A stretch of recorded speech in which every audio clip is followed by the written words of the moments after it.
Assalamualaikum warahmatullahi wabarakatuh.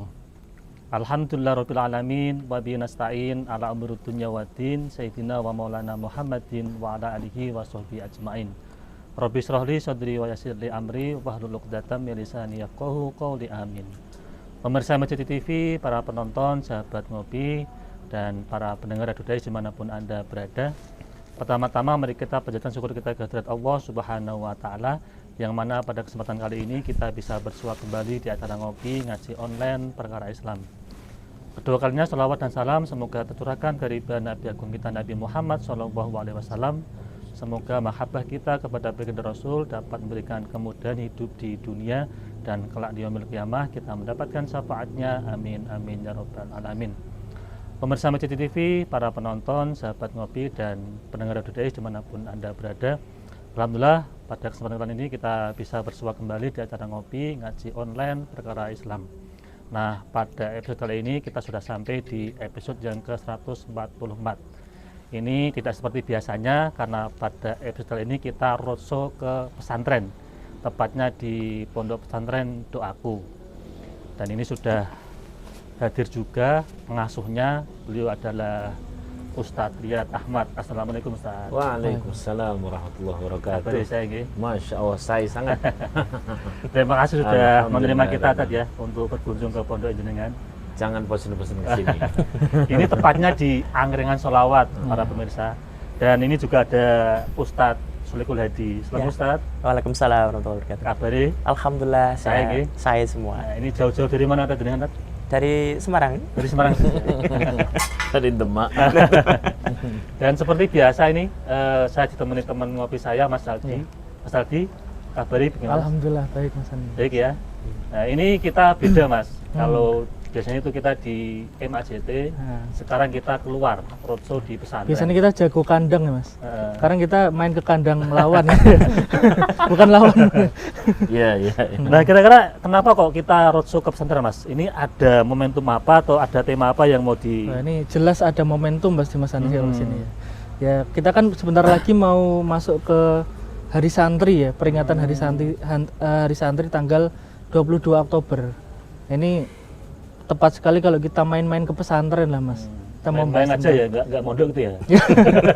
Kalau Mas Anies kan udah lulus kan mondoknya, udah hatam juga kan. Hatam apanya Mas? Hatam tidurnya di pondok ya?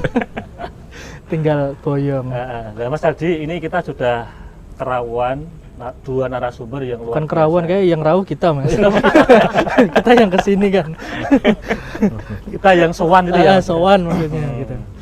Nah, kira-kira beliau berdua nanti bahas tentang santri atau tentang apa ini Mas? Atau tentang pondok pesantren? Ya tentang santri itu apa sih Mas Anies? Kita kan kalau kita lihat sekarang ya Ustadz, itu kan santri itu kah apakah hanya yang di pondok saja? Kayak ini Ustadz Icul kan juga punya santri di apa? Sekolah kan. Nah, ini kira-kira bisa disebut santri enggak gitu loh, misalnya kayak gitu. Atau kita berdua ini bisa disebut santri beliau atau tidak kan ini? Ya gitu, mungkin bisa ya. Ya mungkin ini dari mana dulu Mas? Dari Ustadz Icul atau dari tuan rumah dulu Mas Anies. Monggo mungkin Ustadz Riyad untuk menyampaikan apakah ini santri ini tadi Mas Aldi, apakah harus mondok atau cukup hanya kita mau ngaji gitu? Monggo. Iya. Bismillahirrahmanirrahim. Assalamualaikum warahmatullahi wabarakatuh. Waalaikumsalam warahmatullahi wabarakatuh. Terima kasih atas kehadiran teman-teman Mas Anies, Mas Aldi, dan juga ini teman satu kelas. Bener-bener teman satu kelas. Bedanya saya itu kalau pagi di sekolah pasti tidur karena kewargen sarapan. Lah beliau ngotot-ngotot jawaban dari soal guru, tetap saya tinggal tidur karena nek pagi mesti ngantuk. Sampai hari ini masih sering ngantuk nek pagi. Kayaknya itu ini apa namanya kelamaan santri kalau pagi ngantuk itu. Iya. Saya bahasanya malah nek pagi itu dikira wong turu, dan ini boten turu niki Isra Mi'raj. Baik, saya lanjutkan ya. Kita akan bicara soal santri nih Mas Kiai. Saya yang bicara terkait masalah santri secara umum dulu. Santri secara umum, pokoknya mana-mana ada orang yang dia belajar terkait tafakuh fiddin, ya, tahfidzul Quran sebagainya, itu maka dia bisa disebut santri. Soal metode pembelajarannya itu dari generasi ke generasi berbeda-beda. Di tiap negara juga beda-beda. Yang paling kerasa sejak zaman Rasulullah SAW sampai zaman Rasulullah yang paling jelas kan ya Sayyidina Abu Hurairah. Itu ndampingin, dempel terus sama Rasulullah bagaimana sehingga beliau membawa sekian banyak hadis tak tertandingi oleh siapapun. Kenapa? Karena semangatnya beliau untuk bersama Rasulullah sampai kasarane ngomong ora tau nyambut gawe dan sebagainya. Tapi orang nyambut gawe ini para sahabat itu pasti ada sirnya. Ya, malas dhewe nek dhewe kan karena malas. Kemudian turun ke para tabi'in ya, para tabi'in. Turun lagi ke para tabi'in yang juga menjadi para imam-imam mujtahid. Sebut saja misalkan pada saat ibunya Imam Syafi'i berkata kepada Imam Syafi'i pas mau nyantri, ya waladi idhab fi talabil ilmi fi sabilillah sanulqi fil jannah. Nah, udah kamu sana berangkat nyari ilmu lillahi ta'ala saja, nanti kita ketemu lagi pas di surga. Ini kan longo toh, pecah saiki sana berangkat ketemu bulan ngarep Harus bawa uang banyak gitu ya. Kalau ini ketemu lagi di surga. Walaupun sebelum sampai beliau sang ibu meninggal, Imam Syafi'i sudah pulang dan sudah membawa ilmu berikut dengan seragam kesuksesan dan kemuliaan. Itu sudah ada. Ini yang metode benar-benar pisah dari orang tua.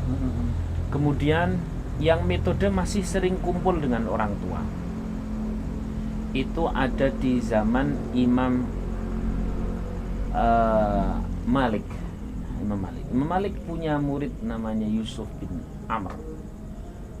Amr atau ada dalam riwayat yang lain nama yang berbeda, tapi ini ada yang namanya Yusuf bin Amr. Itu loh seorang santri yang dia itu dipukul oleh sang guru karena hafalannya ora cetha. Coba nek zaman saiki. Wah, Di Itu kasus masuk Ustaz. masuk Komnas HAM betul Ustaz ya. Komnas HAM. Yang banyak kasus Bayangkan ya. setelah Yusuf bin Amr dipukul, ada yang mengatakan langsung oleh Imam Maliknya, ada yang mengatakan Imam Malik perintahan sama pengurus, dipukul, habis dipukul, terus kemudian diulangi lagi itu bacaan sama Imam Malik. Begitu sang imam atau sang guru mengulangi bacaan, artinya mengulangi pelajaran, ini Yusuf bin Amr, ini ki. Langsung beliau berkata demikian, wahai guru, aku sangat memohon engkau memukul lagi. Lah kenapa? Biar aku dapat hafalan lagi. No. Sampai ketagihan itu ya. Lah yang berapa? Kamu belum hafal berapa? Saya 18 hadis belum hafal. Pukul aku ke 18 kali atau lebih dari itu biar aku dapat ilmu lagi. Nek cah saiki piye? Lari. Lapor orang tuanya. Lapor orang tuanya. Di video biasanya Di ya. video ya. Video. Viralkan. Nah, itu yang benar-benar tidak bisa. Artinya masih sering pulang gitu. Masih sering. Ada Artinya lagi di laju gitu aja. laju. Ada lagi yang semi laju. Imam Hanafi punya murid namanya Ya'qub bin Ibrahim. Ini fenomenal.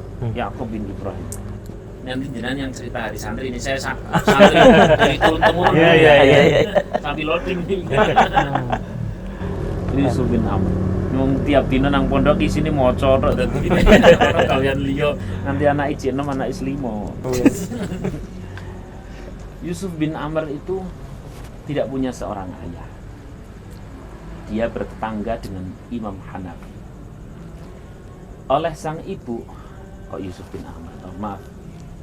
Ya'qub bin Ibrahim. Kalau Yusuf itu muridnya Malik, ini Ya'qub bin Ibrahim. Imam Hanafi muridnya. Ya'qub bin Ibrahim itu oleh sang ibu diajak setiap paginya untuk buruh apa? Buruh jahit. Pada saat buruh jahit itu sering bolos ini Ya'qub bin Ibrahim. Ya'qub, kenapa kamu bolos? Tadi saya ikut ngaji di majelisnya Imam Abu Hanifah. Besok jangan diulang lagi ya. Iya. Tapi besok diulang lagi. Besok diulang lagi. Artinya ini bolos kerja demi ngaji. Hmm. Berarti kan ini metodenya bukan benar-benar terpisah pondok jauh, agak bertetanggaan. Sampai akhirnya kemudian sang ibu itu bilang, datang ke Imam Abu Hanifah, Syekh, kau jangan pengaruhi anakku. Sesungguhnya aku adalah seorang janda dan anakku ini anak yatim. Kalau kami tidak kerja, mana bisa kami makan? Kata Imam Abu Hanifah, aku melihat putramu, dia adalah putra yang cerdas, brilian, dan dia siap dengan sepaket keprihatinan menjadi para pencari ilmu. Lah terus makannya bagaimana? Dia siap prihatin kok. Biarkan dia hanya makan dengan roti kering, remuan roti kering sama air putih. Ya cara zaman saiki makanan sing paling sederhana seorang santri apa? Abang Sambal terong. sambal terong. Nasi sama sambal terong tuh ya. Itu makanan favorit itu. Favorit. Sampai hari ini. Walaupun Senang, Pak. sederhana tapi kan favorit para santri itu. Nah, pada saat kemudian wabada hinin lah ya, setelah sekian masa Imam Abu Hanifah itu mau diangkat menjadi seorang qadhi oleh khalifah kala itu, Khalifah Harun ar-Rasyid, mau diangkat sebagai seorang qadhi. Tapi Imam Abu Hanifah tidak mau. Kalau mau kau angkat aku sebagai seorang qadhi, jangan aku. Ada muridku yang brilian. Siapa namanya? Itu tadi. Ya'qub bin Ibrahim. Ya'qub bin Ibrahim diangkat menjadi seorang qadhi. Pada saat sudah menjadi seorang qadhi, katakan sekarang berarti mahkamah ya. Ya. Berkumpul dengan para menteri, satu ketika raja itu bilang demikian. Saya sudah sangat bosan dengan makanan-makanan yang ada di kerajaan. Biarkan aku merasakan, mencicipi makanan-makanan yang paling sederhana di kota ini. Apa? Cari, ketemu roti kering sama apa? Air putih. Menteri-menteri lain itu kalau pas makan roti kering sama air putih itu jijik-jijik ya. Iya. Amis. Biasanya makanan enak. Iya. Kambing guling, unta guling. Ini kok tiba-tiba roti kering. Hanya satu orang di majelis khalifah itu yang makan roti kering sama air putih tapi sangat lahap, sehingga menjadi titik fokus banyak orang. Woi qadhi, kau itu makan seperti itu kok doyan banget. Ada apa? Nggak ada apa-apa. Lainnya pasti ada sesuatu. Ditanya sama khalifah, pasti ada sesuatu. Enggak ada sesuatu apa-apa. Semoga Allah memberkahi hidupmu. Enggak ada sesuatu. Kau ceritalah. Akhirnya Ya'qub bin Ibrahim kemudian cerita, roti kering sama air putih inilah yang menemaniku sejak awal aku jadi santri sampai kini aku menjadi seorang qadhi. Merinding sampai Masya Allah. Kalau ibarat sekarang itu tadi sambal terong itu ya. ya. Nostalgia. Itu nostalgia. Jadi metode orang nyantri bisa beragam ya. Ternyata ini bertetangga. Kemudian pen komplit ya, sekalian 4 ya. Sekarang Imam Ahmad. Ada seorang namanya Khalid bin Malhan atau Madhan, agak lupa ini. Khalid ini datang kepada Imam Ahmad. Kala itu Imam Ahmad sedang terjadi mihnah, ya, ujian besar, sehingga ya itu loh sama Mu'tazilah itu loh. Oh iya betul. Sehingga Imam Ahmad itu tidak boleh ngajar karena ya unsur politis lah, tidak boleh ngajar dan sebagainya. Padahal Khalid, katakan bin Malhan atau Madhan, saya agak lupa, ini sudah datang jauh-jauh dari negeri yang sangat jauh. Ya nyari alamatnya Imam Ahmad bin Hambal. Begitu ketemu alamatnya, Assalamualaikum, waalaikumsalam. Kenapa kau mau kesini? Saya mau nyantri. Jangan. Saya kalau ketahuan ngajar bisa kena hukum. Enggak, sebentar saja. Asal mau apa? Benar-benar mau nyantri. Kata Imam Ahmad, sebenarnya saya senang sekali kalau mendapatkan santri yang dari jauh. Kau dari mana? Apakah kau dari Maroko? Bukan, lebih jauh lagi. Dari mana? Dari negara ini? Bukan, lebih jauh lagi. Beliau menjawabkan, dari Andalusia. Andalusia ke Baghdad. Spanyol. ya. Lumayan Iya, jauh sekali. Eropa, Spanyol. Dia apa? Ilmu. Jadi sing model santri ning luar negeri iki ya wis ana. Sing tonggonan ya ono. Iya. Sing rodok semi dateng ya ada. Kalau Sing sampai dilepas kayak Imam Syafi'i tadi itu, mau ketemu mana nang surga ya. Ora nyanggung. Orang yang Tinggal kita pilih mana tadi ya. Ya, sudah. Insya Allah. Ya, saya lanjutkan enggak Om ini. Yang mau Mumpung menarik ini kan ya. Iya, ada bagus beberapa nih. potongan ya. Ilmu. Benar. Kita bayangkan, Khalid kayak apa dia mau jadi santrinya Imam Ahmad berangkat dari Andalusia. Ada yang mengatakan kala itu Imam Ahmad bukan di Baghdad tapi di Mesir, tapi saya akan cenderung yang Baghdad. Biasalah nih. Ya, Ada Pendapat. riwayat. Ya, kadang berbeda. Nah, terus bagaimana cara engkau belajar? Tiap hari aku akan datang ke depan rumah engkau wahai Imam. Tidak boleh. Nanti kau bisa ketangkap, aku pun ketangkap enggak. Aku akan bersandiwara menjadi seorang pengemis, orang gila di jalan, apa istilahnya? Gembel. ODGJ. ODGJ. ODGJ. Oh. Saya akan siap menjadi ODGJ. Lewat depan rumah engkau, saya akan berkata, aku lapar, beri aku makan. Aku lapar, beri aku makan. Dan biasa para ahli ilmu tidak ada pernah berbohong. Yang dimaksud lapar adalah lapar ilmu. Itu orang ngapusi. Akhirnya benar, mulai besok itu beliau langsung datang ke depannya rumah Imam Ahmad. Aku lapar, tolong beri aku. Aku lapar, beri aku makan. Aku lapar. Dibuka sebentar, masuk, kasih 2 hadis, pulang. Besok lagi masuk. Aku lapar, masukkan ke rumah, kasih 2 hadis. Sampai gejolak politik itu selesai. Sehingga pada saat Imam Ahmad bin Hanbal membuka lagi majelisnya yang berjumlah orang yang sangat banyak, ini Khalid, inilah yang menjadi contoh santri yang kegigihannya tak tertandingi. Beliau datang dari mana? Andalusia. Masya Allah, ini dulu semoga. Oke. Ini menarik sekali Mas Aldi ini. Dari sejarah santri masa Rasulullah sampai tadi Tabiin. tabiin ya. Tabiin. Para Baik. ulama juga. Madhab, imam madhab sampai Ya. sekarang. Nah sekarang ini Ustadz Egul. Ya. Nah kenapa kok hari santri ini kok sampai di negara kita itu sampai diperingati? Bahkan kalau saya lihat itu para tokoh-tokoh besar kita itu juga berawal dari santri itu kan. Ya. Nah ada apa ya dengan santri? Kok sampai segitunya loh maksudnya itu loh? Ya. Jadi istilah santri itu juga dari mana gitu loh Ustaz. Kan Ya. mungkin kalau di ulama-ulama nggak ada kan. Maksudnya santri kan kayak khas Indonesia juga kan Mas Anis. Nah, itu kira-kira Oh, ini kan mungkin murid itu kan. ah, ya. iya. Ini Oh, santri. Nah, atau tolib itu ya. Gimana? Ya. Santri itu, bahasa santri sendiri itu bukan dari bahasa Indonesia sebetulnya. Jadi Indonesia itu kan banyak bahasa yang Serapan. diserap ya. Jadi dari Arab, dari India bahkan. Jadi santri Sanskerta. itu dari Sanskerta, betul. Jadi sastri ya namanya. Oh iya.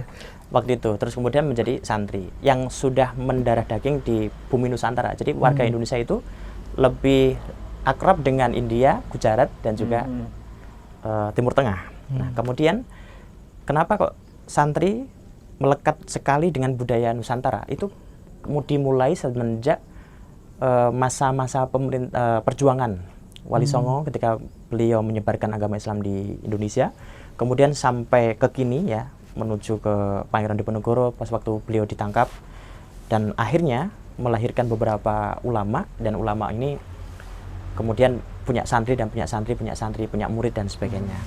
Nah, kenapa kok sampai hari ini diperingati? Karena begini. Jadi ini sebetulnya kalau diceritakan lama sekali.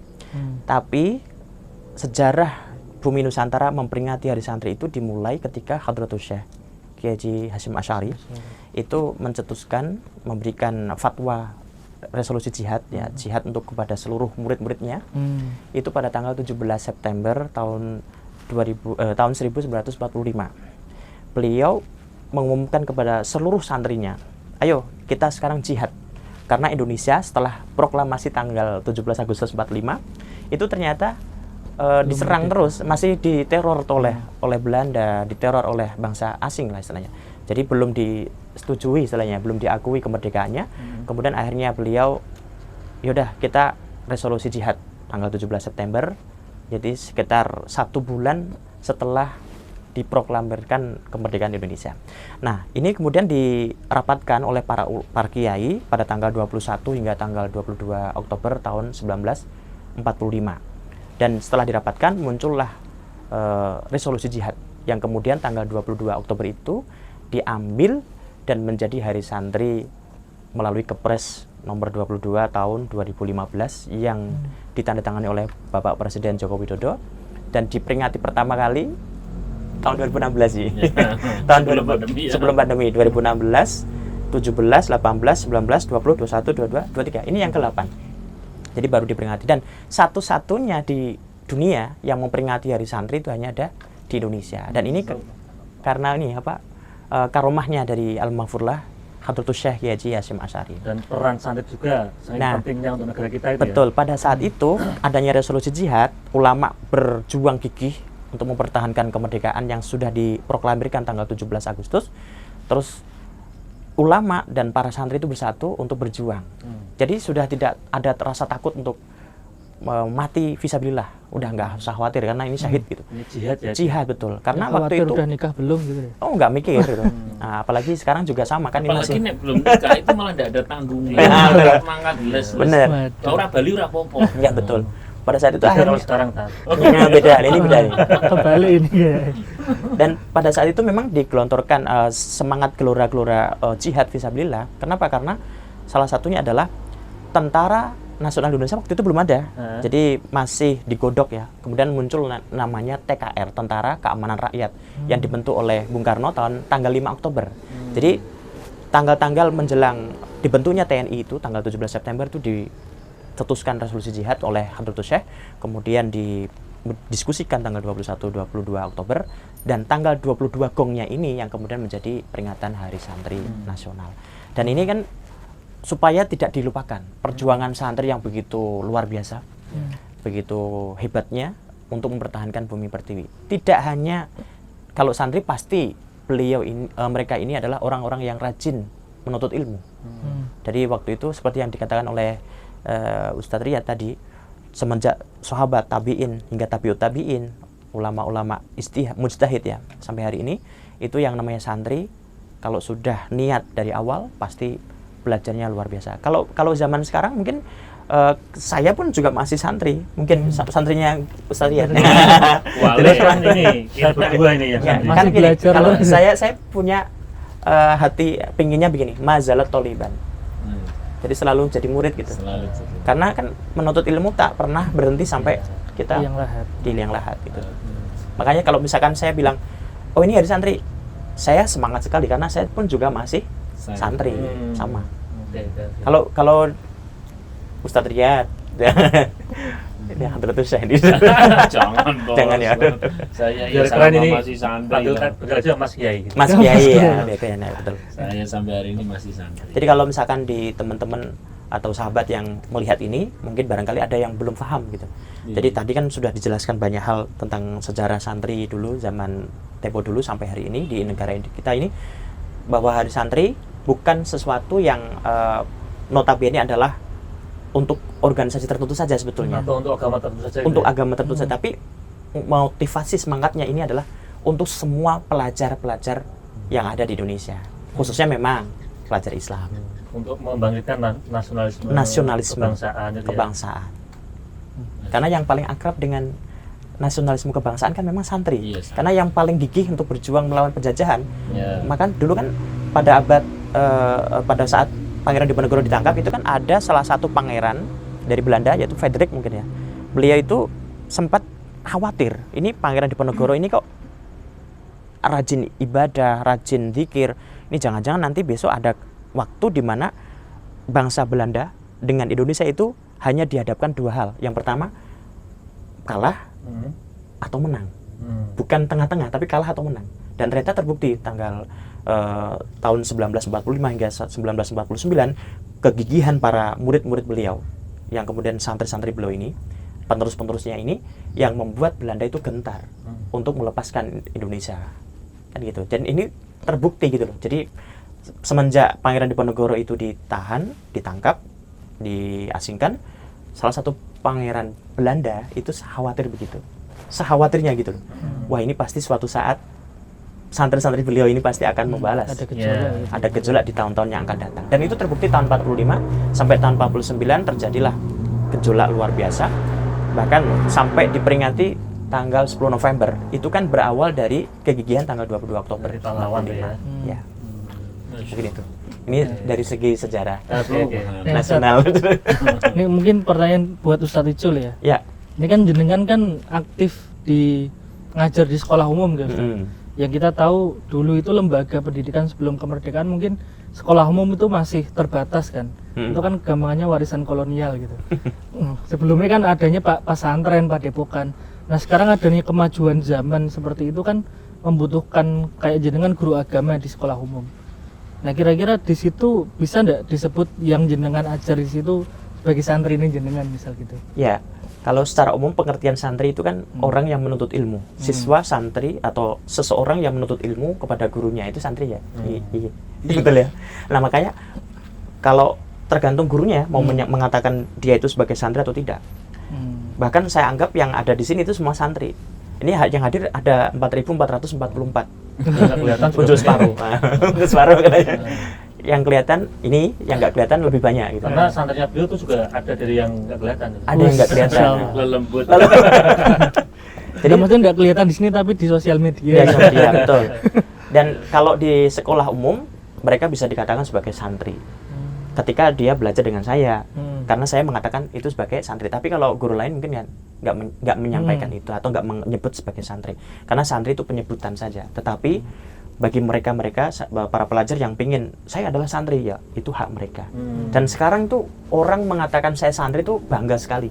Kalau dulu kadang-kadang santri gini kan agak minder, apalagi kumel gitu. Sekarang mungkin bangga karena dapat suara. Bisa jadi ya. Ini dapat dari besar itu kan. Diperingati maksudnya. Oh, iya. Ya. Dari besar. Ya. Berarti gini Tat, tadi kan kita kan di sejarah itu kan santri itu kan tugasnya satu untuk ilmu. Ya. Kan itu kan ya. Betul. Yang kedua bagaimana itu mempertahankan kemerdekaan. Mempertahankan kemerdekaan. Nah, sekarang Tat, sebagai seorang santri itu perannya itu apakah sama seperti dulu atau ada peran lain misalkan tadi jihad ekonomi atau jihad lain itu ada nggak kira-kira untuk hari ini santri sekarang ini? Kan temanya kan kalau tahun ini jihad santri jayakan negeri. Nah, betul. Itu. Kira-kira jihadnya santri sekarang itu apa gitu? Apakah hanya sebatas ngaji saja, kemudian pulang dari pondok atau pulang dari maghrib itu ngajar atau cukup itu atau gimana Tat? Jadi sepanjang yang kita analis ya sama. Saya itu nyantri tidak lama ya, paling 17 tahun. Lumayan Lama sih. Lumayan lama. Ya. Jadi boleh siswa murid itu dinilai sebagai santri karena dia punya korelasi belajar agama dan takdim kepada gurunya. Nah, kemudian apa kata guru, maka murid maupun santri itu yang sami'na wa ta'na. Namun kalau kita mau lebih spesifik, yang santri itu memang dia belajar kehidupan, bukan hanya belajar tekstual atau Ilmu textbook, agama ya. bukan, tapi Konteks berikut dengan 24 jamnya sang kiai. Yang kiai ini merupakan representasi dari gurunya sampai Rasulullah. Artinya figur yang jadi toladan gitu tadi. Ya, betul. Jadi ada 24 jam. Nah, 24 jam ini tentu di sana isinya macam-macam.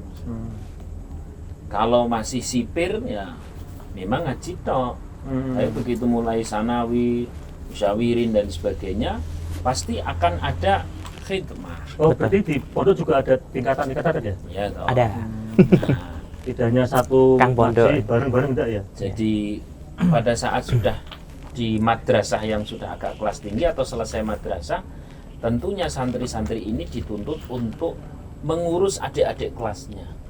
Awalnya begitu, mengurus kerajaan kecil bernama pesantren. Yang mau tidak mau di sana ada ngurus perairan, perlistrikan, Kebersihan. kebutuhan ini itu dan sebagainya, kebersihan, hubungan dengan masyarakat, hubungan dengan lingkungan dan sebagainya.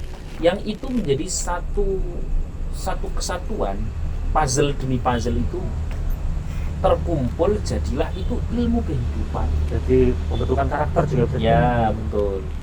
Jadi itu menjadi satu puzzle yang ngumpul ilmu kehidupan yang komplit. Maka dulu kiai-kiai kita bilang bahwa al-ilm memang bita'allum, tapi wal barakah bil khidmah.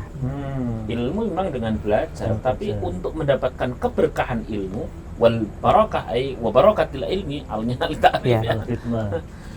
keberkahan ilmu ya bila khidmah. khidmah dengan cara melayani, dan ini diajarkan sejak Rasulullah. Pada saat Rasulullah SAW itu memiliki satu gawe tersendiri, para sahabat urun rembuk, urun gawe, turut berkeringat dan sebagainya. Tradisi ini sudah dari dulu. Dan di santri itu, di pesantren itu yang paling kerasa, karena kalau santrinya 50 ya 50 itu jadi satu keluarga. Kalau santrinya 1000 keluarga. Keluarga, sehingga ngurus macam-macam satu itu. Untuk kelas-kelas yang santri-santri senior mau tidak mau dia akan bergerak di banyak hal, termasuk yang hari ini bukan dalam rangka apa-apa, ini cerita aja. Ada beberapa santri-santri di sini yang dia itu sudah nyantri di pondok-pondok besar, Qadarullah sampai Semarang. Maka seusai dia ngajar yang kecil-kecil, maka tak bikinkan tempat-tempat buat mereka itu berlatih kehidupan nyata, termasuk angkringan ini. Angkringan ini. Biar apa? Biar pada saat pulang nanti dia tidak bingungnya, tidak kelamaan. Dia sudah memiliki sepaket keahlian, soft skill untuk mengurusi satu kehidupan, atau dia diamanai menjadi leader lah. Dengan demikian, kalau tadi jenengan katakan apakah santri itu hanya belajar ilmu? Ya, ternyata semuanya. Karena untuk menghasilkan satu proses bernama ilmu dibutuhkan banyak hal, dan santri pula yang melakukan. Saya sendiri komplit dulu aja. jadi dari bangun tidur Pasar ya. sampai mau tidur juga itu termasuk pembelajaran semua. Pembelajaran komplit semua. Pembelajaran. Tidak lupa pula dengan wadifah ibadah. Ya, sholat 5 waktu yang tidak bisa ditinggalkan secara berjamaah dan sebagainya. Satu komplit, bagaimana adab kepada guru, adab kepada orang tua, adab kepada masyarakat. Jadi bukan just transfer ilmu tok, bukan. Tapi lebih ke yang holistik. Sehingga lulusan-lulusan pesantren kalau memang dia ngikuti prosedur yang bagus, mau ditaruh dimanapun ya siap. Jangan banting tadi. Iya. Dibully biasa. Ya, tadi kalau masalah pembulian kayaknya kita bahas sendiri. Kita bahas Tapi sendiri. ini cuman sekedar intermezzo ya. Ya. Kemarin kita akan kumpul-kumpul teman-teman RMI itu Ini rame. kumpul bagaimana mengurangi adanya pembulian. Saya punya teman-teman psikiater. Oh, itu ternyata simpel. Adanya pembulian itu karena ada emosi negatif yang bertumpuk-tumpuk sehingga muncul dipicu oleh satu insiden tertentu berat. Ya. Nah, terus bagaimana solusinya? Solusinya jangan sampai numpuk itu emosi negatifnya. Bagaimana caranya? Kami punya metode namanya BBM. Apa itu kan? BBM itu bully muji. Oke, kemarin udah disampaikan Staticul juga nih. Dikit-dikit. Karena nggak bisa kalau di pondok itu menghilangkan total Bullying nggak gas bisa, nggak bisa. kemudian nggak bisa, karena itu bagian dari pendidikan juga. Artinya itu Mental. juga membentuk karakter mental juga ya. Bayangkan kalau orang tidak pernah mendengarkan sesuatu yang mencaci dirinya, tahu-tahu di jalan sentak wong wedin ya. Langsung Lagi maca kitab, assalamualaikum warahmatullahi wabarakatuh, medun Prasito. Rasito dakwah, rasito ngaji ya, Benar. nggak jadi siar. Maka pembulian di pesantren itu bagian dari pendidikan, asal dosisnya tepat. Ya. Lah untuk menempatkan dosis itu namanya BBM, bully Memuji. bully mendoakan. Wah, kuwi kok tulisanmu elek, teman. Tulisan kayak cacing nih, bindo toh. Kali. Yang nomor 3, tapi sampean sesuk men luwih ngalim di aku. Ngono. Kira ndek bojo iki suwe-suwe nih. Bisa kalau ndek bojo bojone apik. Tapi apa bojone akeh? Oh iya, sekali entuk bojo langsung loro ngoten. Ini daripada Bisa. ini buri-buri belum muji kan. Nah, tapi sebelum kita jedekkan yang mulai dulu. Oh Oh iya, iya.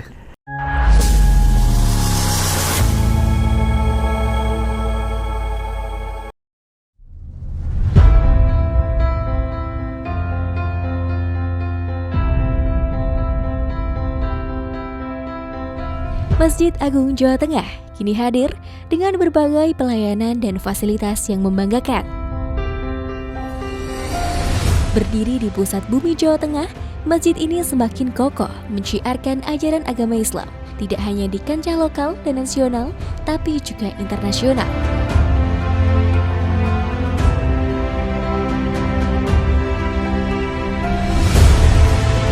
Mengikuti perkembangan dan kebutuhan masyarakat, Masjid Agung Jawa Tengah mempersembahkan sebuah lokasi yang mengantarkan, lokasi yang membekali untuk ibadah yang suci, manasik haji dan umroh Masjid Agung Jawa Tengah.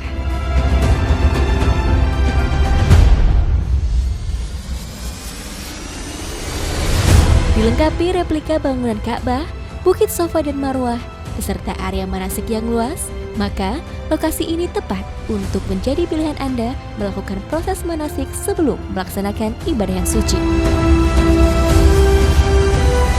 Dengan 2 pintu gerbang utama, sistem keamanan yang sudah modern, area parkir yang luas semakin memudahkan Anda dalam beribadah maupun kenyamanan dan keamanan selama proses manasik berlangsung. Hal penting lainnya adalah kemudahan akses untuk penginapan Hotel Geraha Agung, akses oleh-oleh Semarangan dan Jawa Tengah, tempat beribadah yang nyaman, juga akses wisata kota Semarang untuk sekedar memanjakan mata, menikmati hamparan kota dari atas menara. Tentunya, ini semua demi pelayanan yang mengedepankan kepuasan Anda sebagai pelanggan. Dengan berbagai macam kelebihan tersebut, maka lokasi manasik di Masjid Agung Jawa Tengah layak menjadi pilihan Anda sebelum melaksanakan ibadah yang suci ataupun untuk proses pendidikan putra-putri kesayangan.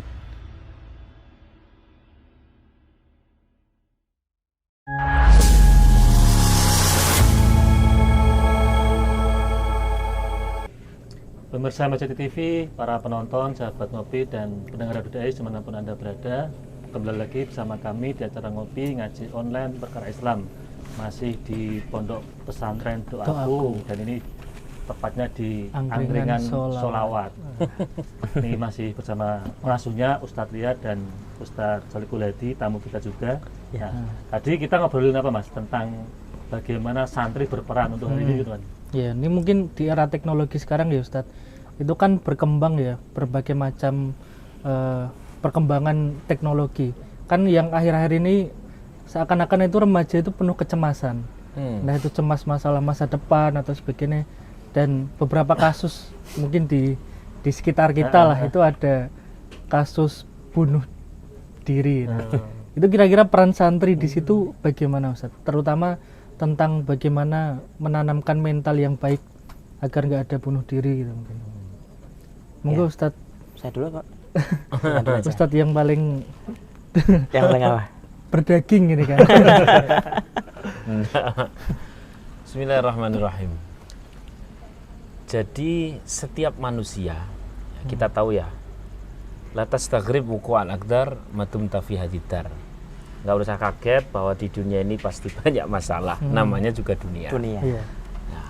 Bukan surga yang kalau kadang senang tidak akan susah lagi. Bukan neraka yang kalau kadang susah tidak akan senang lagi. Dunia itu ya susah senang. Itu. Namanya juga manusia pasti diliputi masalah. Ya diliputi wijen jenengane Onde-onde. Ini khas banget nih masalah onde-onde, sering dengar aku. Ustaz Rian. Tapi kan perkara biasa. Hanya setiap permasalahan demi permasalahan itu ada tangganya. Apabila tangga ini dilewati dengan baik, maka tidak akan terjadi kasus bunuh diri. Kenapa? Karena pakemnya kan la yukallifullahu nafsan illa wus'aha. Pasti sudah sesuai kapasitas. Lalu kenapa kok sampai jeglek seperti itu? Ini persis seperti truk. Dia sebenarnya tertulis di sana kapasitas maksimum katakan misalkan 200 gitu ya, 200 ton gitu. Loh kok dimuati 100 kok sudah mogok? Jawabannya kenapa? Pasti supirnya ya maklum jarang diservis. Kan, nah, harusnya ketika servisnya itu pakem, servisnya itu mengikuti prosedur yang ada masalah dikit, kemudian eling, ada perbaikan, ada evaluasi, tambah lagi masalah agak tinggi lagi, dia tambah dewasa lagi dan sebagainya, diikuti dengan baik. Ada bahasa di dalam Hadis qudsi itu begini. Inna min ibadi man la yasluhu imanuhu illa bil faqri. Ada sebagian dari hambaku yang imannya itu tidak akan semakin upgrade kecuali dikasih susah. Jadi dikasih susah dulu baru upgrade. Nah, harusnya tiap kali ada kesusahan, tiap kali ada musibah, upgrade lah iman. Set. Nah, kalau tangga ini dilewati dengan baik, nggak akan terhantam yang keras seperti itu. Bisa nih sampai terhantam sekeras itu karena tangganya tidak dilewati dengan baik. Masalah diabaikan, nggak dicari hikmahnya. Masalah diabaikan, nggak tambah dekat. Masalah diabaikan, nggak tambah menghadap kepada Allah. Diabaikan. Begitu pas ada yang besar, orang kuat. Nah, kalau di pondok ceritanya lain. Kalau di pondok memang sudah dibimbing sama Pak Kiai. Betul. Oh ya, ini mumpung ketemu. Nah, di sini kiainya bukan saya. Di sini tuh kalau yang datang ngapalin Quran, kiainya guru saya. Ya, Mbah Isyam, Mbah Harwani dan sebagainya. Karena dulu saya murid di sana. Kalau yang datang ke sini ngaji kitab, kiainya juga bukan saya. Saya masih satpam aja lah. Kiainya tetap Mbah Jazuli, Yehuda, Gus Kausar dan sebagainya. Jadi saya masih pokoknya mualim biasa. Kalau ya tetap kesini hanya ngopi itu kiainya siapa? Ya beliau. Ngopi aja. Saya tetap Ini masih berarti ngopi sanadnya langsung ke sana. Sampai sini. Kan ada gini maksud Mas Aldi, kita biar punya sanad ya Mas. Sanad ngopi. Ya, jadi gitu ya. Alhasil kalau di pondok itu terbimbing dengan baik. Tiap kali ada kasus, maka minimal Mbah Kiai itu tiap kali selesai sholat ada wirid, ada doa, ada nasihat. Terus ada hantaman apa lagi? Ada doa, ada wirid, ada nasihat. Terus. Tiap kali ada masalah menghasilkan spiritual naik, masalah spiritual naik. Maka masalah besar ini orang sudah kuat. Lain cerita dengan yang tadi itu. Masalah spiritual tidak naik, masalah spiritual diabaikan, masalah terus kemudian keimanan diabaikan. Kemudian ketika keimanan rendah, masalahnya sudah meninggi, begitu datang yang lebih besar dengan kapasitas iman yang kecil, benar milih bunuh diri. Kurang lebih begitu. Artinya gini ya, Tat ya. Santri itu kan unik ya, artinya mau masalah sebesar apapun, santri tetap fan-fan saja maksudnya. Fan-fan saja. Kenapa? pernah Karena ada masalah. tadi itu. Tirakatnya di pondok mungkin ya? Iya, bagian dari itu. Jadi zikir, aurat, wirid, kecintaan terhadap ilmu itu bagian dari riyadhah yang menaikkan level spiritual seseorang atau ruhaniyah seorang santri. Sehingga begitu dihantam masalah ini masih di bawah dengan kemampuan ruhaninya, kapasitas ruhaninya. Terus dibimbing dengan baik, sehingga insya Allah aman. Itu kan kalau di pondok ya Ustadz. Ini mungkin kalau di sekolah umum ini kayak yang Ustadz Icul hadapi itu kan pasti banyak kan kegelisahan dan kecemasan dari anak-anak itu. Lebih kompleks mungkin ya, banyak lebih kompleks hal. Ya sama halnya sih kalau di pondok pesantren kan di dalam lingkup sebuah surau atau sebuah padepokan, pondok pesantren langsung dikawal oleh pengasuhnya. Tapi kalau ini kan 24 jam. Kalau ini kan masih diawasi oleh orang tuanya. Cuma kan di sekolah akhirnya kita hanya bertemu beberapa jam saja, dan ketika mereka punya masalah mereka bisa ceritakan kepada kita. Dan kita cuma bilang gini, yang ringan-ringan saja kepada mereka. La yukallifullahu nafsan illa wusaha, tadi yang disampaikan oleh Ustaz. Jadi kalau kamu punya problem atau punya ujian yang menurutmu berat sekali, padahal sebetulnya itu bukan sesuatu yang paling berat, tapi itu kecil sekali. Bahkan kita kasih sugesti yang untuk meringankan beban itu semua. Pak, saya lagi patah hati. Wah, itu ringan, gampang sekali. Udah, kenapa? Tinggalkan dulu. Ayo kita sama-sama taqarrub kepada Allah. Apa? Kita baca istighfar. Mungkin selama ini kamu punya problem dengan dia atau punya masalah dengan dia. Ini secara konkretnya ya. Mungkin meremehkan dia, terus kemudian dia meninggalkan kamu kan gitu. Nah, itu sesuatu yang sangat mudah sekali untuk kamu tinggalkan kan gitu. Jadi ditanamkan sugesti-sugesti yang memperingan beban mereka. Jadi ketika mereka nanti disampaikan itu, oh berarti selama saya kena beban, itu sebenarnya bebannya nggak terlalu berat sih, sebetulnya ringan kok. Ibarat gini, ada orang yang ketemu sama jin, takut. Kita kasih sugesti, hei jin yang lucu, yang mirip badut kan gitu. Kan wajahnya nggak ada yang putih serem gitu kan. Oh yang mirip badut, sehingga anak-anak ketika lihat jin nggak takut, badut kan gitu. Jadi dari sugesti itu menanamkan keringanan ya istilahnya. Jadi jangan sampai membuat beban itu semakin beban, semakin berat, tapi justru beban itu semakin ringan. Kalau tadi Ustaz Riyad menyampaikan itu betul juga. Jadi perlu namanya upgrade keimanan ya. Tetapi kalau misalkan di dalam sebuah lingkungan yang umum, ini kan mereka sulit untuk disampaikan itu kadang. Iya. Tapi cukup kita ajak, kita ayo bareng-bareng kita.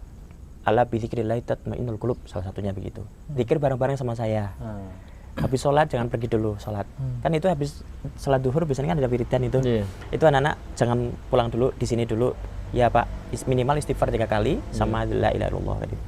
Nanti kalau ada apa-apa silahkan ketemu sama gurunya, wali kelasnya. Nanti kalau memang perlu sama saya harus ketemu sama saya. Soalnya kan Ustadz itu juga di sekolah umum itu kan juga banyak yang cerita sama jenengan juga kan Ustadz. Banyak. Yang masalah Percintaan. percintaan. Nah, itu banyak. Ya kayak saya salah satunya. Oke. Ini Mas Aldi, kalau saya itu malah begini ya, artinya kalau Ustadz Ikul kan di santri yang sifatnya itu umum, di sekolahan, kemudian di majelis-majelis kan gitu. Iya, majelis-majelis. Nah Ustadz Riyad kan juga ada pesantren, juga ada di majelis-majelis di luar gitu kan. Artinya tipologi yang berbeda, walaupun sama-sama tolabul ilmi kan, mencari ilmi kan. Nah sekarang begini Tat, ketika ngomongin santri kan begitu kan, kadang kan kadar kemampuannya berbeda-beda dalam rangka untuk mensikapi takdir. Iya, menangkap itu ya. Nah kira-kira bagaimana Tat ketika ada takdir yang tadi sampai bunuh diri itu kan, biar kita tuh sebagai santri itu juga tetap fan-fan saja, tapi juga tadi apa ya, upgrade keimanan juga makomnya lebih tinggi lagi dulu maksudnya, tidak malah downgrade dulu maksudnya. Itu gimana solusinya Tat, atau ada langkah-langkah itu Tat? Iya, Tangga-tangga. langkah-langkah itu sebenarnya adalah namanya menyederhanakan masalah. Ya, menyederhanakan masalah sampai masalah itu menjadi sesuatu yang sangat rendah. Minimal pas sholat kita bilang sama santri, sholat takbir apa Kang? Allahu Akbar. Artinya apa? Allah Maha Besar. Yang lain berarti apa? Kecil. Sesimpel itu ya? Iya, sesederhana itu. Terus kemudian kalau tadi misalkan kasusnya adalah patah hati dan sebagainya di sekolahan itu, ini kayaknya sering itu Mas Aldi itu. oh gitu ya, langganan ya. Malah langganan. Patah hati itu tuh sebenarnya prinsipnya bagi seorang hamba yang disayang oleh Allah, bila ada hal yang bahaya nempel, maka Allah pasti akan memisahkannya. Dan gitu toh. Contoh yang paling gampang dalam anatomi tubuh kita, kalau kita makan terus tanpa pernah keluar dari jalan belakang, bahaya enggak? Bahaya. Nah, maka harus dikeluarkan. Pada saat keluar dari kamar mandi, doanya apa? Alhamdulillahilladzi Adhaba 'anil adha wa afani. wa afani. Alhamdulillah. Sama pada saat ada seseorang, dia itu kalau nempel terus ini jadi dosa. Kemudian Allah pisah, doanya ya alhamdulillah. Itu Mas Aldi. Iya. Tadi kalau patah hati tuh Doanya alhamdulillah. Dan alhamdulillahnya jangan sambil bersengut. Harus Jangan ikhlas ya. seikhlas orang yang baru saja keluar dari kamar mandi. Apa ada yang menyesal? Oh, tadi aku ya alhamdulillah, tapi mau sing paling kuning. coklat enak ya. Iya. Alhamdulillah los tenan lah. Seikhlas itu Nggak ya. akan ada. Ya, Ya. dan ketika seseorang sudah mengalhamdulillahi apa-apa yang dipisahkan oleh Allah, maka dia siap menerima sesuatu yang lebih baik. Tapi kan masih Mangan punya luwih enak to nek lebar saka kamar Iya. mandi lah iya. Berarti ini mantan diberatkan. Ya.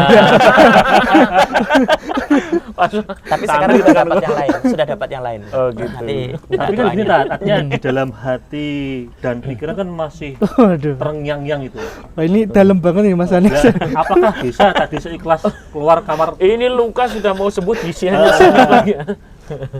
Ya. Jadi menyederhanakan masalah itu artinya bukan melupakan. Karena semakin orang ingin melupakan sesuatu justru akan semakin ingat. Yang paling gampang adalah sederhanakan hal itu, lalu kemudian perbesar tugas-tugas yang lain. Oh, menyibukkan Sibukkan diri gitu ya. diri dengan kegiatan lain. Pokoknya ini di alhamdulillahi dulu. Jadi kata alhamdulillah itu sudah merefresh jiwa kita. Apakah Alhamdulillah. juga meratapi itu juga diperbolehkan? Nah, kalau namanya orang meratap, ada orang datang kepada Syekh syureh. Hmm. Dia meratap, dia mengadu, curhat, ngalor ngidul ngitan ngulon. Apa kata Syekh Surah? Qif, berhenti kamu. Uskut, diam. Sesungguhnya orang yang mendengar keluhanmu itu ada dua. Yang pertama, orang yang di dalam hatinya ada senang kepadamu. Ketahuilah, orang yang mendengarkan curhatanmu dan dia adalah temanmu, maka dia pun punya curhatan yang sama. Dia akan mengatakan, waduh aku bro, aku ya mumet tok. Ngono. Gue Pinjam malah 100, untuk mending. pinjam 100. Pinjam 100. Pinjam dulu 100. Itu yang pertama. Iya. Yang nomor dua, orang yang mendengarkan curhatanmu itu adalah orang yang di dalam hatinya ada benci. Kira-kira apa perkataannya? Syukur. Syukur. Ungkapan. Oleh karena itu tidak usah terlalu sering ngumbar seperti itu. Yang Medsos, paling gampang, medsos. alhamdulillahirabbil alamin. Tapi kan tadi artinya begini, kalau tadi ya. Ini curhat atau apa? Iya, nanti curhat ya. Tadi kan soal bunuh diri ya. Siapa tahu karena tidak ada forum curhat atau orang yang mau dicurhat, kan jadi mengendap di dalam dirinya tuh. Ya, Oke. emosi negatif Kemudian tadi ya. melampiaskan dengan tadi itu. Di dalam tasawuf itu ada satu frame yang bagus terkait masalah mengadu, mengeluh kepada makhluk. Kalau kepada kholik jelas tepat lah ya. Ya. Kalau kepada makhluk maka mengadulah kepada orang yang tepat. Salah satu tanda orang yang tepat untuk dijadikan tempat aduan adalah satu, orang tersebut fokus kepada solusi dan fokus kepada hukum. Syariat itu Ya, kalau syariat fokus kepada doa, pokoknya yang positif-positif. Sehingga kalau kita mengadu kepada seseorang, misalkan teman atau senior, kok dia bilangnya begini, Bibi, cerita. Dia malah melebar kemana-mana. Ini rawan tepat ya. bocor dan tidak dapat solusi apa-apa. Biasanya orang yang tepat untuk diajak bercurhat adalah dia akan fokus kepada hal itu. Yang baik-baik solusi atau hukum atau doa. Seminim-minimnya. Lah kok ini melebar kemana? Ngendita mantanmu. Malah takon, ya biasa cah Semarang, kandhani wong Semarang ki angel-angel kok. Malah ngrasani wong sak Semarang. Sak wali kotane dirasani Saya kan. kena juga ini. Nah, Saya kena juga. oleh karena itu biasanya orang yang tepat untuk dijadikan tempat aduan tidak melebar kemana-mana, tapi dia fokus kepada fokus ke masalah dan solusi itu ya. jadi boleh sebenarnya kita curhat kepada makhluk, tapi Yang lihat orang yang tepat ya. orang yang tepat. Oke, ini ada pertanyaan Ustadz. Iya. Jadi tentang berjihad tadi ya Ustadz, itu bisa nggak kita itu misalnya sebagai santri itu berjihad lewat literasi atau menulis, terutama itu kira-kira terutama di pondok pesantren jenengan ini ada penekanan terhadap menulis enggak? Iya. Jenengan siapa dulu?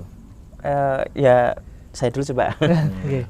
Kalau misalnya santri dihadapkan kepada hal yang menulis itu sesuatu yang luar biasa bagus. Dan para yai, para pengasuh juga sudah memberi contohnya. Jangan memberi contoh yang lain dengan kitab yang dibaca oleh santri, dengan kitab yang dimaknai, dibuat ngaji oleh di makna santri, gandul tuh ya. makna gandul itu kan juga merupakan sebuah contoh bahwa ini sebuah karya, Literasi karya ya. ini literasi.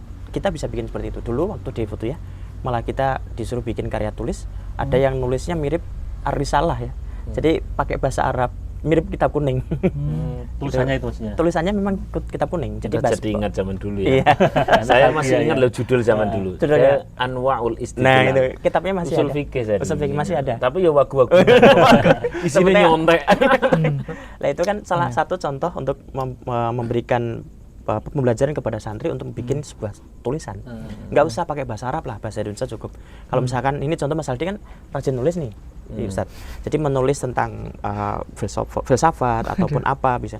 Tapi yang dikaitkan dengan tokoh-tokoh filosofis Muslim. Barakallah. Dan itu tujuannya untuk membuka paradigma para santri supaya tidak hanya bergelut kepada masalah fikih, ubudiyah, tetapi juga kadang bolehlah kita berpikir tentang logika.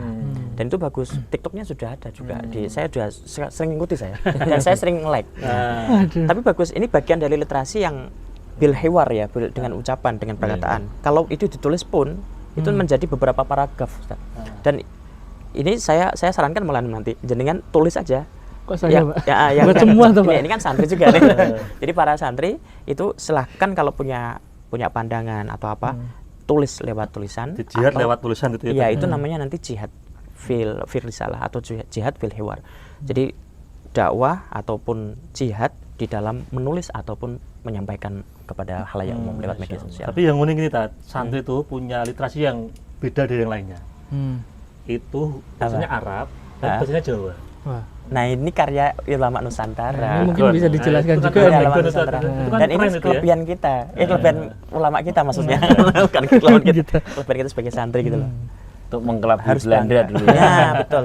Itu Mbah juga Yai Soleh jihad Darat. juga kan itu. Iya, iya. Itu yang sering nulis itu kan dulu Mbah Yai Soleh Darat. Salah satu yang ditulis adalah Lato Ifut Toharoh. Terus kemudian banyak karya yang kemudian dihimpun dalam sebuah majelis, yang salah satunya adalah Kopi Suda itu. Beliau Mbah Yai Soleh Darat itu menulis dengan karya pakai bahasa Jawa, namun tulisannya bahasa Arab. Dulu kan kalau ada yang diterjemahkan dalam bahasa Indonesia dengan tulisan Latin, itu ketahuan Belanda, itu ditangkap. Karena gara-gara ini ulama ataupun santri itu melawan Belanda. Karena memang dari dulu kan yang paling konsen untuk melawan penjajahan Belanda itu adalah kalangan santri dan juga para ulama. Makanya ini gara-gara karya mereka, gara-gara mereka menerjemahkan karya-karya dari ulama Timur Tengah, maka saya ambil. Oleh karena itu, untuk mengelabui hal semacam itu, terus tetap ditulis Arab, agar Belanda mengira bahwa santri paling nggak paham. Soalnya apa tulisannya? Arab. Jadi dulu jihadnya nggak cuma pakai pedang tapi juga pakai pena mungkin gitu. Iya, termasuk doktrin ya, doktrin kepada santri gitu ya, untuk jihad gitu. Jadi Monggo. bahasa jihad ya. Pada saat Rasulullah SAW pulang dari perang Badar, roja'na Kerjaannya. min jihadil asghar ila jihadil akbar. Apa itu jihad yang besar ya Rasulullah? Ini Badar itu udah besar kayak gini loh, kok ada yang lebih besar itu apa? Betul, sentelan ya. Jihadun nafsi. Nah, Jihad melawan hawa Hawa nafsu. nafsu. Dengan menulis itu kita melawan hawa nafsu, kemalasan diri kita sendiri, kemalasan membaca, kemalasan menulis. Dengan menulis hasil karyanya ini, ketika ini adalah sebuah motivasi, maka ini akan melawan hawa nafsunya para pembaca yang tadinya malas jadi semangat. Main game. Ini menjadi tersingkirkan yang negatif-negatif. Betul. Maka proses menulisnya itu sendiri sudah melawan hawa nafsu. Kemudian sampai ini menjadi sebuah karya, maka ini akan turut melawan hawa nafsu orang yang membacanya. Artinya punya nilai manfaat buat orang lain. Iya, ya. saya sendiri misalkan ya, kalau membaca karya ulama terdahulu maupun ulama kekinian, kalau ditanya sama istri misalnya, "Apa kok sering banyak membaca?" Saya itu harus melawan hawa nafsu saya sendiri. Kalau tidak banyak baca, tiba-tiba itu ngelokro. Ya, Betul, gamang, Nah, gamang. blank Maka, mungkin. menulis itu adalah proses melawan hawa nafsu, yang itu artinya jihadul akbar. Melawan hawa nafsu penulisnya itu sendiri dan para pembacanya. Iya, iya. Nah, berarti jihad yang besar itu malah Menulis. itu ya, membaca dan menulis tadi ya. Tapi juga sekarang di era digital lebih repot juga, Tat. Kenapa? Itu di medsos itu kan menulis itu status tapi nyerang orang lain itu kan. Nah, itu itu komentar beda. itu gimana itu? Nah, itu repot. Bahkan hoak kan juga sekarang rame di itu kan. Ya, Tahun ya. pemilu, tahun pemilu. Karena terlalu mudahnya kan Iya. ya. Hmm. Jadi batasannya aja ya, tak kasih batasan. Sebenarnya boleh orang komentari orang lain dan sebagainya. Tapi silahkan berkomentarlah, selain dengan benar alias bukan berbohong, adalah sesuai takaran. Kalau memang mau mengatakan orang lain salah, ya udah salah gitu aja. Jangan sampai diembel-embeli yang punya konsekuensi hukum. Salah gue, kafir gue. Nah, repot. Iya. Karena punya konsekuensi hukum, jadi halal darahnya, jadi apa? Salah gue memang dajal loh. Wah, berarti mulai yang dipaham. Nek memang ngomong salah gitu aja kan salah. Selesai, jangan ditambahi konsekuensi hukum. Karena ada konsekuensi hukum yang kalau itu keliru menyerang diri sendiri kan. Kalau gini, Tat, itu bukan soal tadi. Ini rampung jambir. Nah, ini kan penting ya buat kita Saya sendiri tambah ya. seneng juga. Wong ya ora Bali seneng mulai dhewe kok. Nggak apa-apa, Tentang biar kita- literasi santri kan ya. Kan sekarang banyak nih di medsos Hmm. atau di story WA atau di lain. Itu sosokan ustadz maksudnya nulis quote Arab dan ada artinya. Nah, itu boleh enggak tadi itu kayak gitu? Boleh, misalkan sebenarnya kan secara nahwu kan an-nikahu sunnati. Lagi salah hal yang ngarokat an-nikahu Santai. santai. Sehingga orang nikah-nikah. Contoh gitu ya. Oke, contoh. Contoh Mas Adi. penyindir. Ya, sudah santai. Boleh, santai. boleh. Artinya Artinya kan biar tidak dikira wah sok suci bendino status tadi quote-nya para ulama Ksatria itu loh bisa. maksudnya. Iya. Jadi begini, sejarah Padahal bahwa nggak bisa ngaji Mas Ri loh, Tat. jadi kita harus pahami dari beragam sudut. Sudut yang pertama adalah sudut diri kita sendiri pada saat menyampaikan nasihat. Maka tentu kita akan sangat berusaha agar bisa menjalankan apa yang kita ucapkan. Oke. Itu tanggung jawab bagi Iya. orang setiap yang berdakwah. Lalu kemudian sebagai kita yang mendengar ada orang menyampaikan kebaikan Atau yang membaca gitu ya. ada yang membaca, maka jawabannya adalah kita berterima kasih telah diingatkan. Adapun orang tersebut bisa menjalankan atau tidak, ya husnudzon saja. Jadi podo enak. Iya. Artinya yang kayak gitu tetap disampaikan, hanya jangan berlebihan kayak tadi itu saya sampaikan. Tetap disampaikan, karena andaikan kebaikan itu tidak disampaikan karena misalkan takut ria, takut dianggap sok suci, takut sum'ah dan sebagainya, generasi berikutnya nggak akan menemukan updatean yang baik-baik. Iya, Adanya iya. buruk semua. Loh kok ini kok buruk semua, ini kok negatif semua postingannya? Jawab sama Hatif, anu yang baik-baik lagi pada takut ria. Kalau saya sih, kita nggak usah memikirkan orang lain. Artinya selama kita lakukan adalah sesuatu yang positif, yang tujuan utama kita adalah untuk generasi kita yang akan datang. Karena misalkan media sosial, TikTok ataupun medsos lainnya, itu kita bikin konten-konten yang bermanfaat, mereka mau menganggap kita adalah sok suci lah, bikin status kayak gitulah, bikin tulisan-tulisan kayak gitulah, quote-quote ngutip dari ulama mana lah gitu. Biarkan seperti itu, biarkan. Tapi kita tetap jalan terus karena tujuan kita bukan untuk itu, bukan untuk mendapat pujian, bukan untuk mendapat makian, tapi yang kita tuju adalah jihad, jihad bil medsos kan gitu. Jadi mewarnai medsos dengan hal positif. Ya, gitu kalau kita nggak begitu seperti Ustadz Riyad katakan, lalu siapa lagi? Seperti halnya berpolitik pun, kalau orang baik tidak mau berpolitik, nanti yang di situ adalah orang jahat semua. Intinya tadi ya, Logikanya kalau ada begitu. santri di situ ya siapa lagi yang berpolitik gitu maksudnya. Oke, ini ngomong politik seru ini.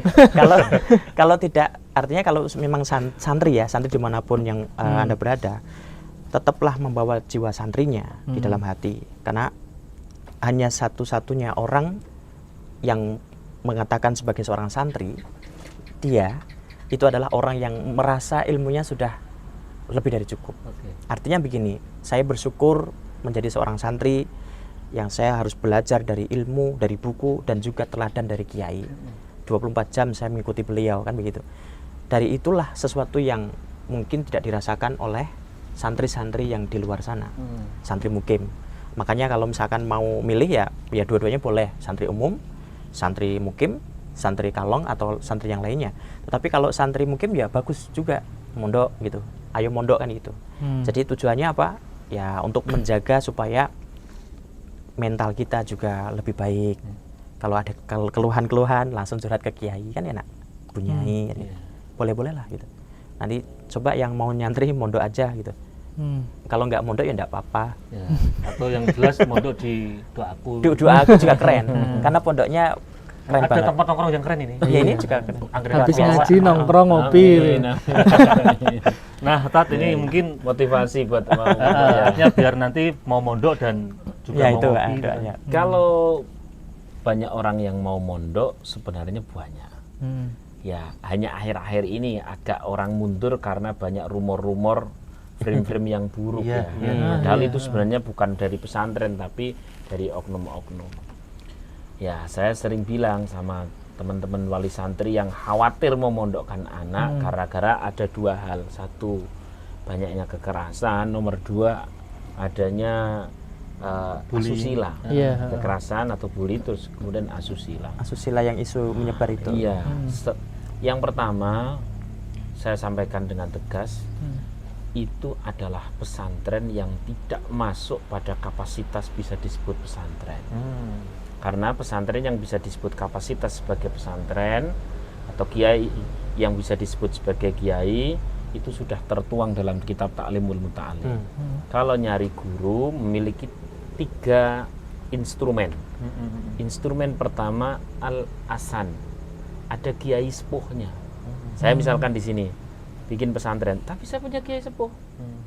Ada Peloso, ada Meranggen, ada Kudus. Saya aneh-aneh sidik tok, banyak yang jewer. Iya, iya, iya. Lah orang hari ini nyari pesantren, kiainya mondok di mana aja ndak tahu. Ya, malah kiai ini ora mondok. Iya. Nah, artinya apa? Setiap pesantren yang insya Allah selamat itu adalah kiainya punya kiai senior. Jadi ada sanad keilmuan gitu. Ya, betul. Begitu. Satu. Kemudian al-aura. Jadi al-asan, al-aura. Aura itu artinya ada kehati-hatian. Ada kehati-hatian. Ya, kita tahu nek sing jenengane pondok pasti ada kehati-hatian campurnya pria wanita. Itu diperhatikan. Ada kehati-hatian jangan sampai lepas dari sholat 5 waktu. Karena sholat 5 waktu berjamaah ini sudah menjadi tembok besar dari segala kekejian-kekejian, kemungkaran-kemungkaran, kemaksiatan. Ini kan garansi dari Gusti Allah. Makanya dulu di pondok itu kalau nggak jamaah takbir. Iya, karena kiai tahu kalau itu tidak dilakukan kau tidak punya benteng. Oke ya. Ya, siap. Al-asan, al-aura, al-a'lam. Yang dia punya keilmuan. Selain sanad juga punya keilmuan. Masa lah kiai ini siapa? Kiai ini pengusaha. Oh. Lah pengusaha tapi kiai ora. Ya ora kiai. No, ala repot kan. Ya enggak apa-apa kiai sekaligus pengusaha, tapi tetap kiainya ada. Lah ini enggak.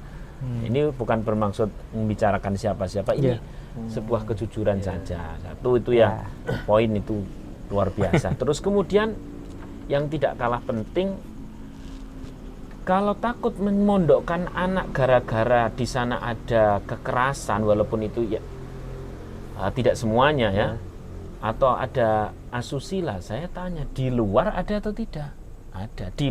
Di sekolahan-sekolahan umum ada atau tidak? Lebih banyak mungkin malahan. Lebih banyak mungkin. Kenapa hanya mengatakan fix anak saya nggak jadi saya pondok kan gara-gara di pondok ada begini begitu? Saya tanya di sekolahan ada enggak? Ada. Kenapa tetap di sekolah? Ya nggak usah sekolah sekalian. Harusnya kan fix anak saya nggak jadi sekolah. Ya udah, anak saya tetap mau sekolah, tak carikan sekolah yang baik. Demikian pula pondok, tetaplah jadi mondok, carikan pondok yang baik. Bagaimana pondok yang baik? 3 tadi kriteria. Oke, yang jadi pegangan 3 tadi ya. Jangan takut mondok lah. Kalau sudah Ayo mondok gitu tadi ya. tetap ayo mondok. Nah, yang paling terakhir ini adalah perkara substansi. Apa itu perkara substansi? Yes, kita tahulah dengan ragam riwayat man salaka tariqan yaltamisu fil ilmi sahalallahu tariqo ilal jannah. Apapun perjalanan kehidupan kita, kalau kita mau ada keterlibatan dengan ilmu yang membuat kita kenal dengan Allah, kenal Rasulullah, maka berarti perjalanan hidup kita menuju surga. Mayuridillahu bi khairan yufaqihu fiddin. Pokok siapa orang saja yang dia menjadi semakin baik, semakin baik, semakin baik, tandanya apa? Tandanya dia mau jadi santri, tandanya dia mau belajar. Ketika orang sudah mau belajar, makin intens menjadi santri, makin intens lagi masuk di keluarga pesantren, ini menjadi tanda bahwa ini orang baik versi Allah. Amin. Nah, terakhir mana? Yang paling Tidak terakhir. apa-apa tadi ini pokoknya daging semua harus disampaikan Yang ya. paling terakhir. Jangan bisa bayangkan, dengan kita mencari ilmu atau dengan kita menjadi santri, ini menggaransikan kita sampai surga. Masa iya akan gugur kesantriannya gara-gara gudik? Nah, Kan lagu toh. Akan gugur kesantriannya gara-gara gasak-gasakan di pondok. Enggak jadi mondok. Kenapa? Digasaki terus. Lebih itu mentok surga sing semono gedene kok mundur gara-gara wedi digasaki. Gugur gara-gara ini Sepele. sambal terong kan juga. Lagu toh. Kenapa enggak jadi mondok di pondok kayak gitu dan tempatnya begini kurang enak dan sebagainya. Lah kalau enak di hotel. kira sama Anda. Kita tahu kan bahwa setiap kemuliaan itu pasti dilalui dengan keprihatinan. Kalau bahasa umum itu begitu. Nah, kalau bahasa kitabnya ya al-ajru bi qadrib. Terus kemudian kata para tabi'in ulal masaib fid dunya, andaikan tidak ada keprihatinan di dunia, maka kita tidak akan mendapatkan kemuliaan. Kalau bahasa Imam Syafi'i ya pokok siapa orang yang tidak mau merasakan prihatinnya belajar ya berarti dia memilih siap menjadi hinanya orang bodoh. Jadi riadoh tadi ya. Nek bahasa saya simpel. Dadi santri memang prihatin, tapi santri dadi pasti mulia. Amin. Jadi tirakatmu menentukan masa depan. Nah, itu kan termasuk Yes kuno ya kuno. nah, kan Jadi santri kudu di prihatin. kuat di maksud kan bukan itu. Tirakatmu menentukan pasanganmu. Pasangan. Nah, Doa Jadi- setiap malam. Nah, mungkin Ustadz Solikul bisa menyampaikan ayo mondok ke para pemirsa biar tidak canggung atau tidak minder lagi kalau mau mondok itu. Sudah disampaikan tadi sama Ustadz Riyad, jangan khawatir pondok pesantren. Kalau anak mau dipondokkan, pondokkan saja. Apalagi kalau memang sudah dilihat di mana pondok pesantrennya, siapa kiainya, dan apakah itu sudah merupakan kriteria yang sudah disampaikan oleh Ustadz Riyad tadi. Gitu. Jadi tidak ada alasan apapun, misalnya nggak jadi mondok karena gudik atau nggak jadi mondok karena digasai. Karena di pondok itu jauh lebih mulia hasilnya daripada hanya sekedar gasaan ataupun gudikan. Gitu. Mungkin itu. Oke. Mas Aldi ada pesan buat pemirsa? Cukup Mas, ini Cukup, udah ya? pesannya banyak banget ini. Karena ini sudah waktunya sudah mungkin sudah habis Mas Aldi. Nanti ini kru MSCT TV biar tinggal sini aja mondok di Ustadz Riyad.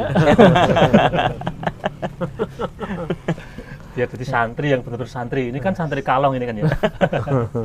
Oke, matur suwun Ustadz Iya, Riyad. sami-sami, Masya Kemudian Allah. Ustadz Solikul Mas Aldi juga terima kasih sudah nemenin ngopi. Nanti kapan-kapan kita ngopi sini lagi. Siap. Amin, alhamdulillah.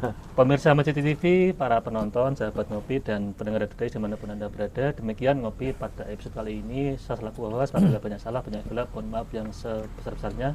Halo kalam, assalamualaikum warahmatullahi wabarakatuh. Waalaikumsalam Waalaikumsalam warahmatullahi wabarakatuh.